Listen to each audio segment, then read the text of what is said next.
தியானம் பண்ணும்போது சில பேர் கைகளை இப்படி கோத்துக்குவாங்க. இன்னும் சில பேர் என்ன பண்ணுவாங்க, கைகளை இப்படி வச்சுக்குவாங்க. இன்னும் சில பேர் என்ன செய்வாங்கன்னா கைகளை இப்படி இப்படி வச்சுக்குவாங்க.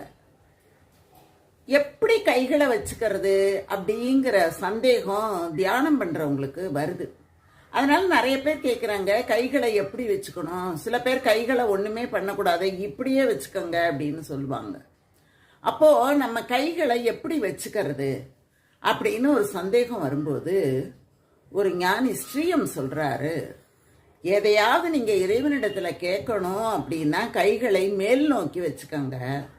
மற்றபடி நீங்கள் கோத்து வச்சுக்கிறீங்களோ, தனித்தனியாக வச்சுக்கிறீங்களோ, முத்திரை பதிக்கிறீங்களோ, அதெல்லாம் நமக்கு ஒரு பொருட்டு அல்ல.